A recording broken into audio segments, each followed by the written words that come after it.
Vamos lá, Carol. Na minha opinião, a questão de fundo não é se deve haver um código de conduta ou não. Mais importante que isso é a questão de se há vontade mesmo dessa dupla, Fachin, Carmen Lúcia, para de fato mudar a atuação do Supremo Tribunal Federal. Ou se criar esse código é mais um teatro para acalmar os críticos. Como eu já falei aqui, Carol, se alguns ministros do Supremo têm dificuldade em obedecer a lei e a Constituição escritas em pedra, então por que vão obedecer um papel interno, né? Porque parte do problema está na postura de alguns ministros. Não tem qualquer transparência prévia, né? Teve viagem de jato particular com advogado do Banco Master, teve esposa com contrato de 129 milhões com Master, teve grana para dar palestras para a empresa que tem interesse em tema político, tem toda hora evento dentro e fora do Brasil para discutir política. Então, é vergonhosa essa proximidade fétida de ministros com pessoas, empresas julgadas por eles próprios. Tudo isso fere os princípios da Constituição. Por exemplo, o princípio da moralidade, o princípio da probidade administrativa, né, o princípio da imparcialidade do juiz, que está no artigo 5º. Precisamente eles, Carol, que deveriam, sobretudo, defender a Constituição, não estão nem aí quando entra o interesse próprio.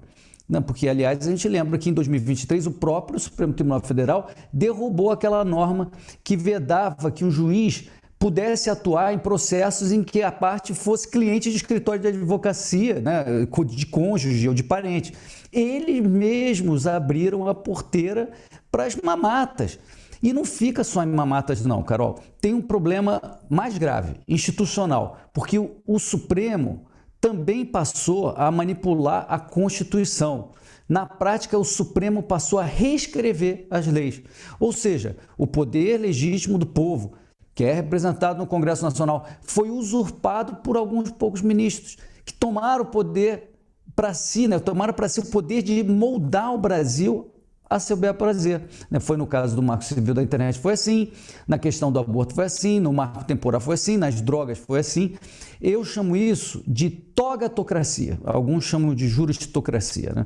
Que é um fenômeno até recente, vem sendo estudado, denunciado por juristas de vários países, né? É essa usurpação do poder do Congresso Nacional, né? Da legítima representatividade popular, por um pequeno grupo de juízes dessas cortes superiores que passam a tomar decisões políticas, decisões legislativas em lugar dos congressistas e muitas vezes até indo para cima das funções, das prerrogativas do Executivo também. Portanto, é preciso ter normas de controle e fiscalização com dentes, não essas tentativas banguelas de código de conduta, por exemplo. Na Inglaterra, Carol, tem uma comissão externa, que é a que a gente precisa ter aqui, que impõe padrões objetivos, que quando não são cumpridos, geram infrações disciplinares severíssimas, né? Então, o ativismo gera apuração, discurso político gera apuração, negociata gera apuração e punição, né? O Brasil está num caminho muito perigoso, o Senado tem se omitido e eu desconfio que um simples código de conduta não vai mudar nada, Carol. Vamos falar sobre Congresso agora, Hélio. Trabalhos também voltaram por lá. Nós tivemos cerimônia também na segunda-feira e tivemos a mensagem do presidente Lula aos parlamentares, mensagem na qual o governo elenca as prioridades para 2026. E aí nessa lista, como falávamos, tem a regulação do trabalho por aplicativos, segurança pública e o fim da escala 6x1. Qual que é a disposição do Congresso para aprovar essas propostas no ano eleitoral? Hélio Beltrão, o que esperar do Congresso em 2026? Pois é, Carol, eu acho que quase como sempre a gente pode esperar coisas boas e ruins do Congresso nesse ano que é eleitoral.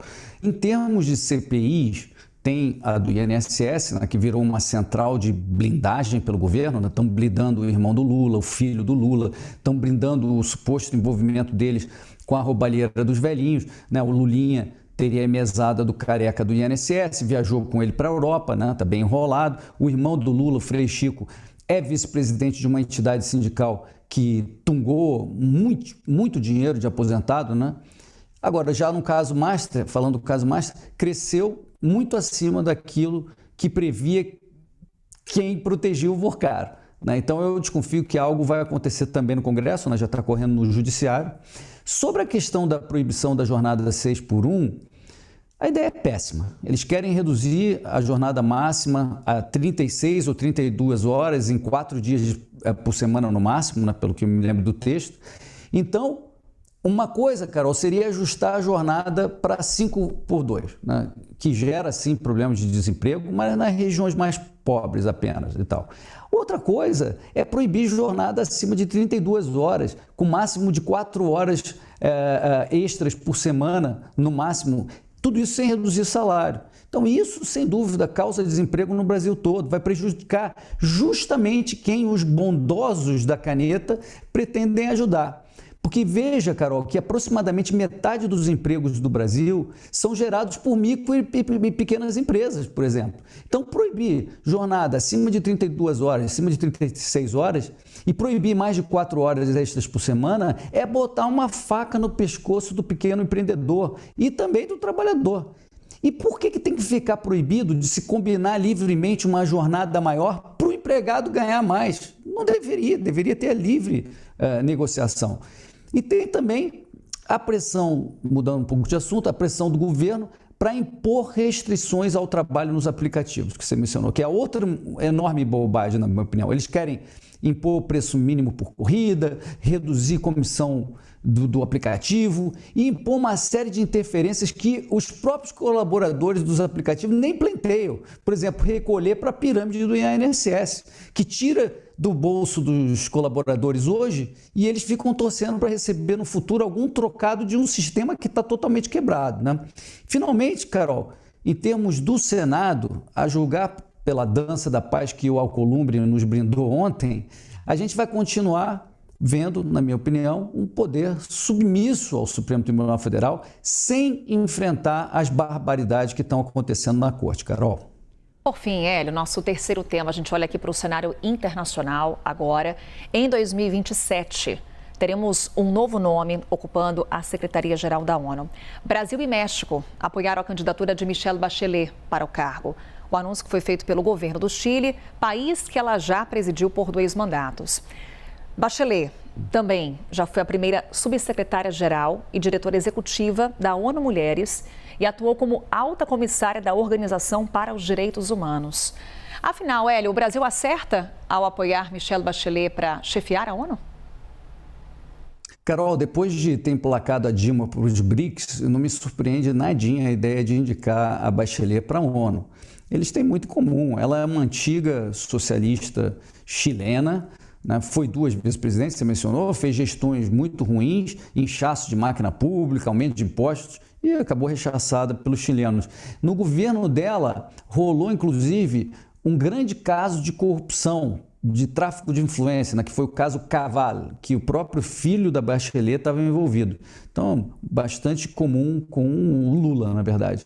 Ela foi, como a gente sabe, do Comissariado de Direitos Humanos da ONU até 2022, né, teve uma atuação fraca, enviesada, e como é o caso da esquerda em geral, ela também passa pano geral para ditaduras, para autocracias amigas e tal. E aí a ONG UN Watch, né, fez um levantamento, Carol, das declarações da Bachelet chefiando o Comissariado de Direitos Humanos. Um exemplo, nenhuma crítica ao abuso de direitos humanos no Irã nesses anos todos, enquanto nesse mesmo período ela fazia uma montanha de críticas a Israel, por exemplo.